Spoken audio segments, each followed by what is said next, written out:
Right. 9 May 2024. And today I'm excited to be giving you yet another update, our daily 5 a.m. update on Gambakwe Media. And I really appreciate all the support that you've been giving us here on Gambakwe Media. Today, I want to quickly run through a lot of stories. We do have a lot of stories. And specifically, we have developments at SADAC. And these are very interesting developments. This is with regards to the negotiations between Nelson Chamisa and SADAC. As you know, SADAC has issued a report that said the election of Mnangagwa was not above board. That election that brought Mnangagwa into office was not credible. It did not meet 17 out of the 20 criteria.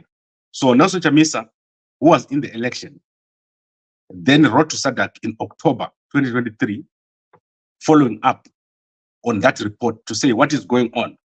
And SADAC last week responded to Nelson Chamisa. And what is basically happening is that Chamisa is saying SADAC cannot have Mnangagwa as the chairperson at the same time that they have a report that says his election was not free and fair. When they say Mnangagwa is not elected legitimately, they cannot have him as the chairperson of SADAC. And SADAC has said to Chamisa in a letter that Mnangagwa is going to be basically assuming the chairmanship. That is what the position is. And as you heard yesterday, they've already made a statement that Mnangagwa is going to assume the chairmanship. So there's now a dispute between Chamisa and SADAC regarding the report. And SADAC has now taken the letter from Chamisa to higher bodies within SADAC. So there's now a process within SADAC of dealing with the dispute that Chamisa has risen. So Chamisa has now declared a dispute with SADAC that what they're doing doesn't make sense. They cannot condone something that they've already condemned. So I guess you understand what I'm saying here. Chamisa is saying to SADAC, how can you accept Mnangagwa as your chairperson at the same time that you are saying he was not elected legitimately? So I really hope that something good comes out of this.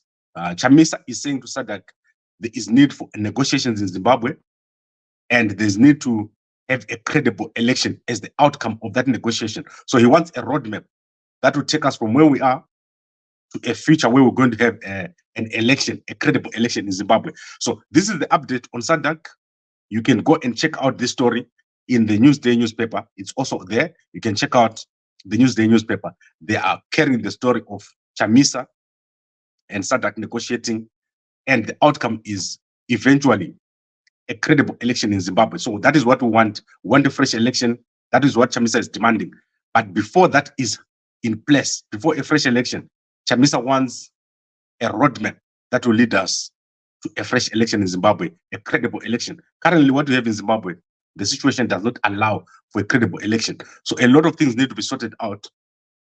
And this is what Chamisa wants. And as you saw last week, the SADAC Executive Secretary, Elias Mahosi, has been moving closer and closer to ZANU-PF. And this is very worrying. SADAC, in its current form, is becoming compromised by ZANU-PF.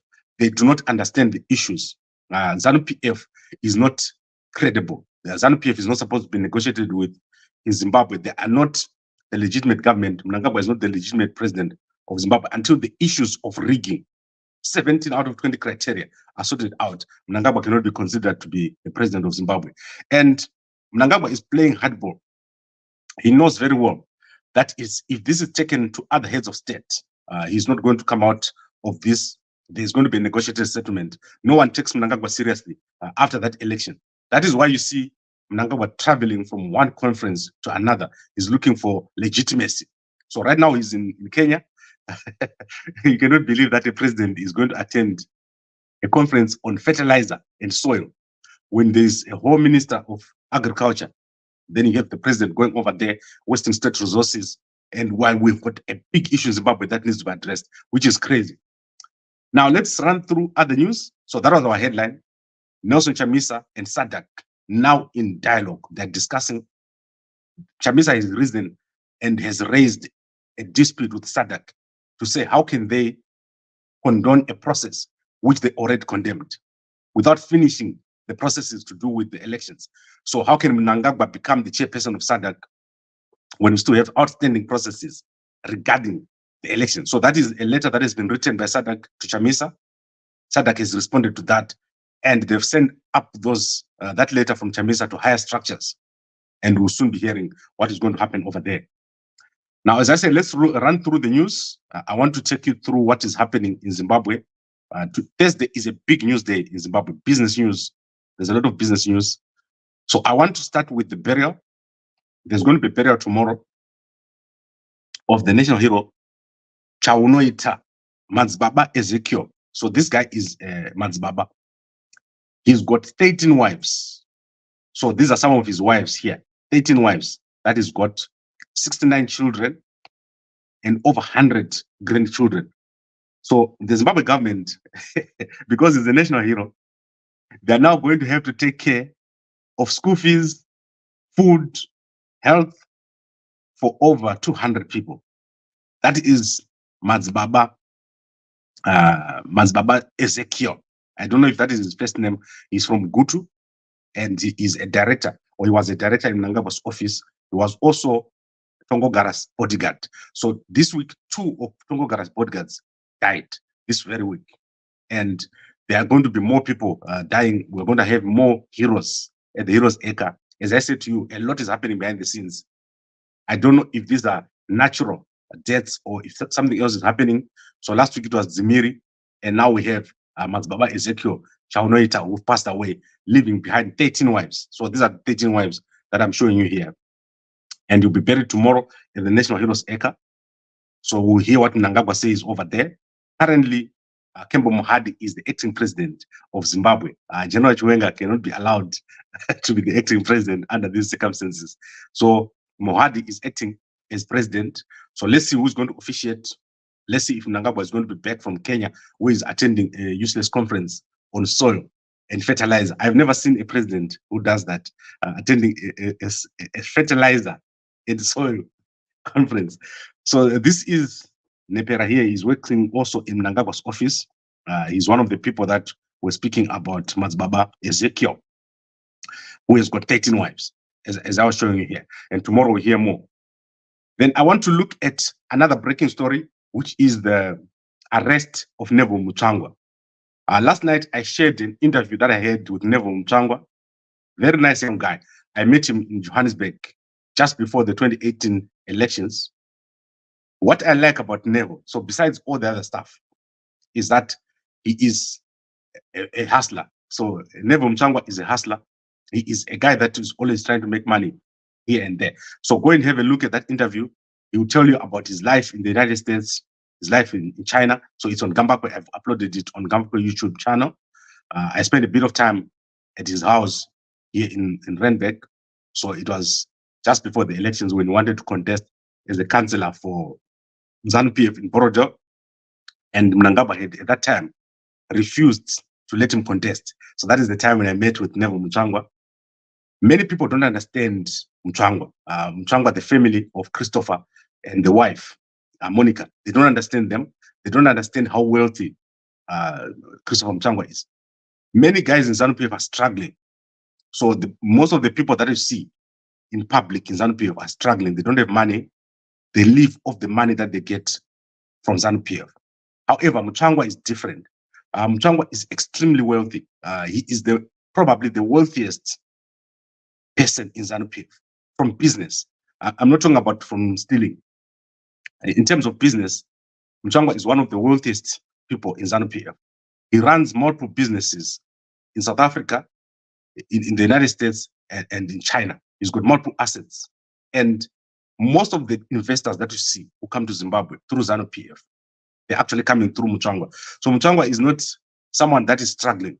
From my understanding, he also owns a massive hotel in South Africa. He owns massive entertainment venues in South Africa. So he's quite wealthy. Neville, the arrest of Neville is on the basis of two things. So that is the exchange of cash or Forex and also the Starlink issue. So currently they've not charged him. As far as I know, last night he had not been charged. But the two charges that they're trying to bring against Neville is to do with the foreign currency dealing, which is the use of the exchange rate that is higher than the 13.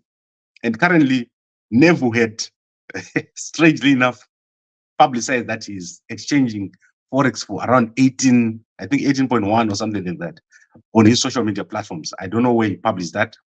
That is what caused him to be arrested. However, the actual exchange rate on the black market is between 23 and 30 for the ZiG. People don't want the ZiG. The ZiG is a fake currency.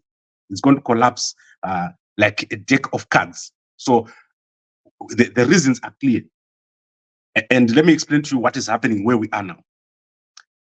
The ZiG has not been released in terms of the notes and coins. They only released the 10s and probably the 20s. They didn't release the higher denominations like the 50s and 100s and the 200. Because the moment they do that, the ZiG is going to go to 40, then to 60, then to 100, then to 1,000. The ZiG is nothing. It's a fake currency. The banks are speculating on the ZiG. So the banks are the worst speculators of the ZiG right now. And the ZiG has been printed in billions by the banks. So the banks have created a bunch of fake ZiG, which they're going to dump on the market. That is why you saw that yesterday, Mthuli has started processes to put back control. So they want to remove the free-floating ZiG and put back control. You can go and look at the Herald newspaper. That is the headline. The ZiG, if they allow it to float, it's going to crash parabolically. So they've started again that control situation. You're going to see that the ZiG is going to become a nothing and is going to go to zero by December. And the day that the ZiG goes to zero, Mnangagwa achamanyiswa nevanhu. Mark my word, people are not going to take again what has happened in the past.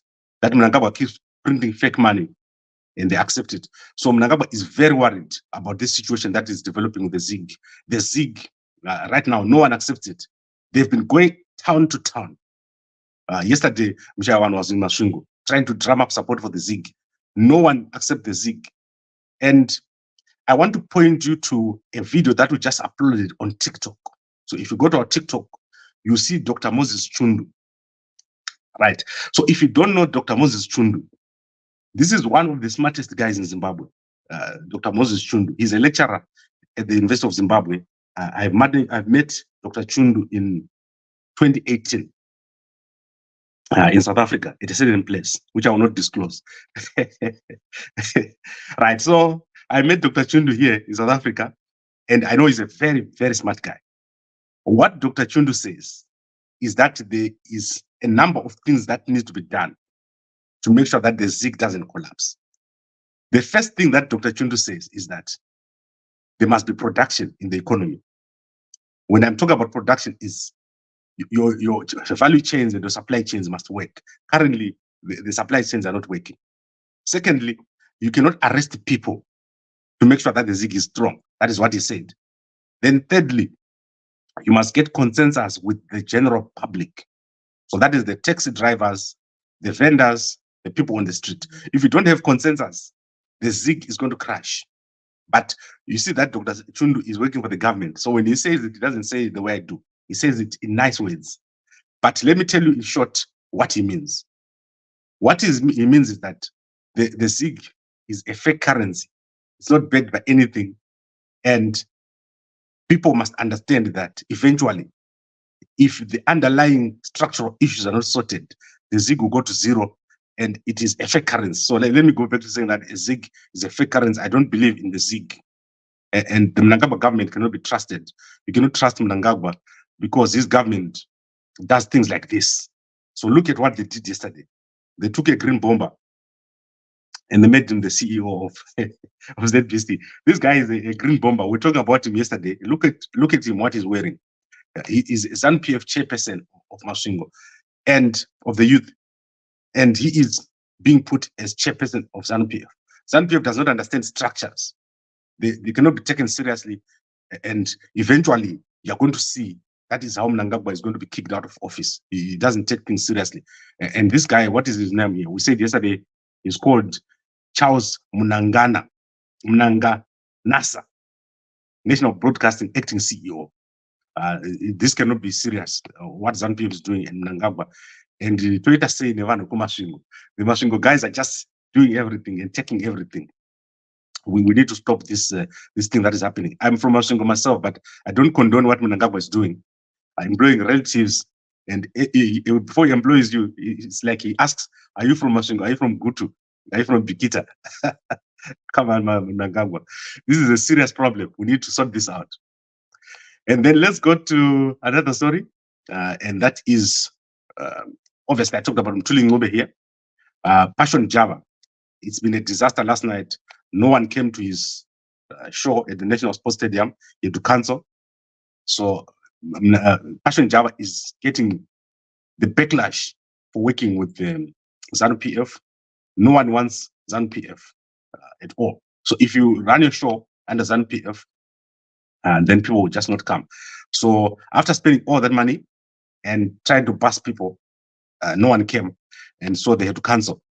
So there's no more Passion Java event according to this poster. I don't know what happened. I didn't follow this thing, but this is what is on this poster, that they've cancelled the event by Passion Java. I like Passion Java as a person. He's very smart. If you spend time with Passion Java, you understand what I mean.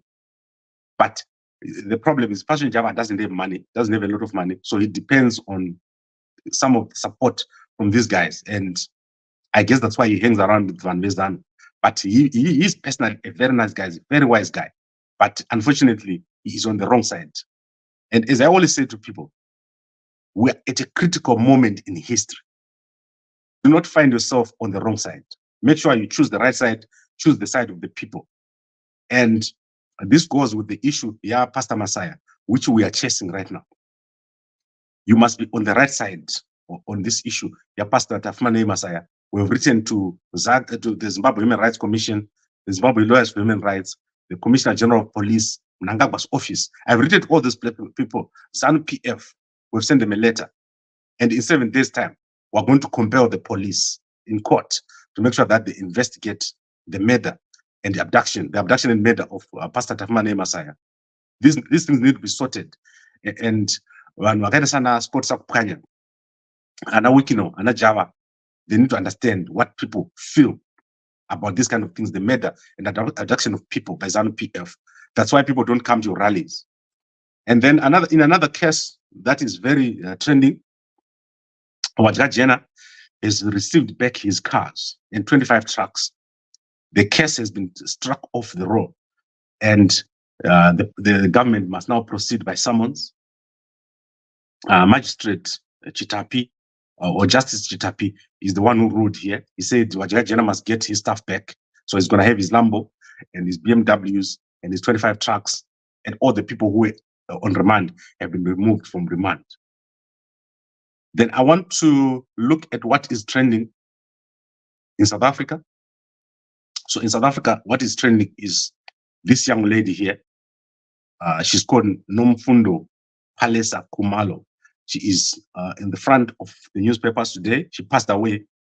She is a student, or she was a student at Pinnacle School in Midrand, Pinnacle College in Midrand, just down the road from me here. And in fact, I drive 5 minutes to that school. She passed away after being poisoned in the school, and she was just about to travel to the United States for a netball scholarship or trials. And she was going to go there in August. She was also going to go to Switzerland afterwards, and she was going to visit the Kennedy Space Center. So suddenly, on April 25, she just got poisoned, and they rushed to the hospital, and she's been in a coma ever since. So I don't know what happened with this situation, but this is very sad. This is a trending story in South Africa. There's also the trending news of generally the elections. The elections in South Africa are trending. We anticipate to see something big happening with President Jacob Zuma probably coming back, or having an election that doesn't result in an outcome. That is possible here in South Africa. And then there's a possibility of violence if people don't handle President Jacob Zuma properly. So something has to be done so that the people who maneuver don't make a mistake around President Jacob Zuma. So now let's look at the newspaper. I always want to go to my favorite newspaper, which is the Ash Metro newspaper. Let's see if they published anything today. Then we'll go to the comments and we'll shut this down.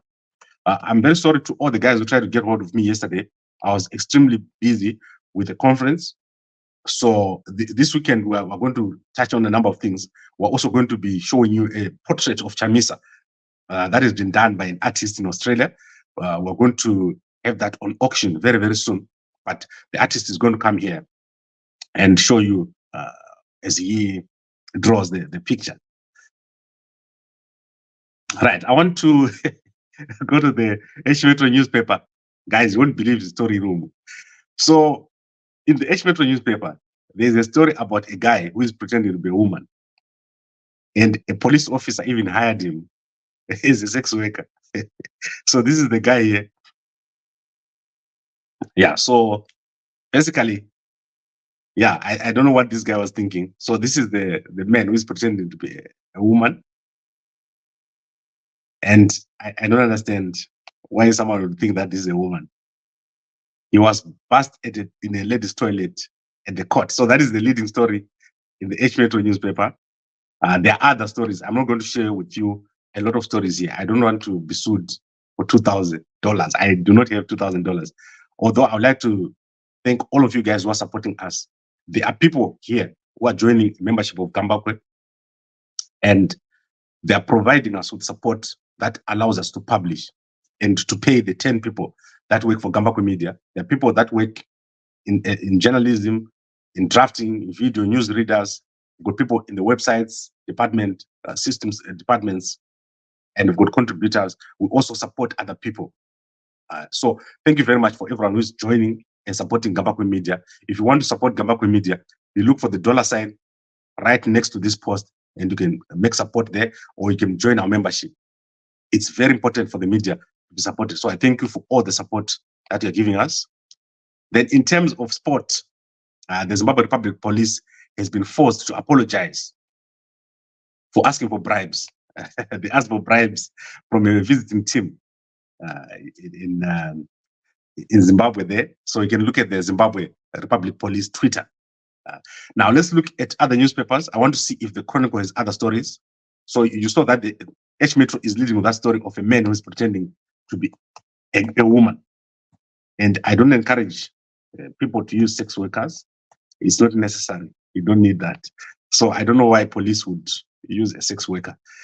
Then in the Chronicle newspaper, we have a virtual net metering system on cards, vandalism, theft amplified Blawai water wars. So that is what we have there. Nothing much here, nothing new. So the biggest news that we have is obviously tomorrow is the burial of the national hero. That is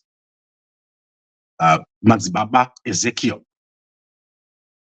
So that is what we're watching. There is nothing else which I can see happening here tomorrow. So let's see if Mnangagwa is going to come here and officiate on this burial. So I want to go to the comments now, and then we'll shut this down. So let's start with my brothers. You know, the zig is the end of Mnangagwa. Let me explain to you what I mean. After the zig, you won't see Mnangagwa. When the zig crashes to zero, so he's going to do everything in his power. You're going to see what I'm talking about. Mnangagwa is going to even arrest his sons if he has to, because the zig is such a high stake for Mnangagwa. If this zig fails, Mnangagwa is gone. So if I was Mnangagwa's enemy, what would I do? I'll make sure the zig fails. Simple. Then Komatina says, Idi, anofanirwa kubva ango garira ku Kenya ikoko. Yes, there's a Shona tribe in Kenya, so they can take Mnangagwa and stay with him there in Kenya. We don't want Mnangagwa back. Steven says, 9 million wese ku National Sports Stadium. Prophet wakuda kuzadza National Sports. No, that it's been cancelled. According to that poster that we saw there, Mr. Strong Zig is very worried about the Zig. Mr. Strong Zig is now Mr. Weak Zig. That is what is going to happen. Zig now. That is the Zig now. It's not going to work. The Zig is a fake currency. It's nothing. It's not backed by anything. And as soon as they release the bigger denomination notes, it's going to tank. The exchange rate is going to go to 50, then 100, then 1,000, then it's going to drop parabolically. No one wants the ZiG. That thing is not backed by anything. And then Koma Gode says, Gaba kana ngoa ya Mugabe. Zvaive vekwaZimbabwe vakanga vakazara muhurumende. Yes, but the problem with Mnangagwa is he's trying to put his own sons. Right? Can you see? Sean Mnangagwa, Collins Mnangagwa, Kuda Mnangagwa, young Emerson Jr. and Auxilia, all of them on the stage. Can you believe it? And then we know. This makes no sense. And now you put a green bomber at ZBC. The guy is wearing the green bomber uniform. I'm not even making it up. Even if he wears a suit, he looks like a green bomber. So this makes no sense. What Mnangagwa is doing is making a mockery of everything that we know. Look at this Wajajena case. This is the same. So Mnangagwa is the one that is making the situation worse. I don't say Mugabe was perfect, but at least Mugabe was not putting his sons in office. Have you ever seen the sons of Mugabe anywhere near the office? Now we have ministers. Kuda Mnangagwa, everything that you see is the Mnangagwa family and relatives. It makes no sense. And then Mkova Sabari says, Morning Gamago is the funds and FFC party, not a game plan of ZANU-PF. I do not know. I will talk to them. Yesterday, there was an interview by FFC. I saw the guys did an interview with FFC. You can go and check it out on Gambakwe. They also did an interview with the Zimbabwe Independent Movement. We need more political parties. But so far, Chamisa is the guy that we're all looking at. So you can see that I spend a lot of time with Nelson Chamisa. The Blue Movement is alive and well. They're going to be in Bulawayo this weekend. They're also going to be in Binga. So things are moving. The change that we need is going to come from a negotiation with Chamisa, a unit government, or some sort of transitional arrangement that involves Nelson Chamisa leading to fresh elections. Mnangagwa is not credible. No one takes Mnangagwa seriously. That's why you see he keeps going to these strange conferences. The person that everyone is looking at is Nelson Chamisa, and Nelson Chamisa is going to do very, very well. But change must happen in ZANU-PF first. So I would like to see, personally, Vice President General Chiwenga taking over at ZANU-PF and going to negotiation with Chamisa, leading into a new setup. Because what Mnangagwa has put in place cannot be addressed. Mnangagwa is very stubborn in terms of everything that he's doing. The problem in Zimbabwe is currently Mnangagwa's approach. Mnangagwa's approach is toxic, and it's causing all the problems that we have. Mnangagwa has been refusing to negotiate for over a year now. So it's a big problem. We can't have Mnangagwa in the current setup that we want. It will delay everything. And then Mugabe vanavake nemukadziwo vaive zvanana. So they were young. Even Sean Indumure, Sean and Collins Indumure, you can't have them as presidents. They are not mature. They are not able to do it. There's no one currently in the Mnangagwa homestead who can become a president. They're just too young. They can't handle what is needed to be handled. So I want to end this here. I think I've covered everything. So let's look at the National Heroes Acre. Tomorrow's burial on Friday of Madzibaba Ezekiel. CIO, they are facing a lot of deaths at Mnangagwa's office there. 2 directors have died and are being buried. So one was buried last week, Zimiri, and Madzibaba Ezekiel is being buried tomorrow. He left 13 wives, over 69 children, and over 100 grandchildren. So this is a massive family. I'm going to be observing very closely. And if anything strange happens, I'm going to show you. I'm always observing these things. So just watch what is going to happen here. Then I'm going to obviously refer you to Dr. Chundu here. This is one of the smartest guys, economist lecturer at the Zimbabwe, the University of Zimbabwe. He is extremely smart. Listen carefully to what he said. I'm going to try to find the whole video of what he said. Then I'm going to upload it on TikTok or on our Twitter. I think I'll actually put it on our Twitter so that you can see the very full interview of Dr. Chundu. He is saying something profound. And Mthuli Ncube is now reintroducing control over the ZIG. So as I said to you, no one trusts the ZIG. They have to go back to control. If they don't go back to control, then the thing will fall immediately. If they go back to control, they'll buy time again. So maybe until December. But the ZIG, no one is going to take that thing. It's a fake currency. And when you see it, swipe it. Do not even waste your time with the ZIG. So thank you very much, everyone, for watching.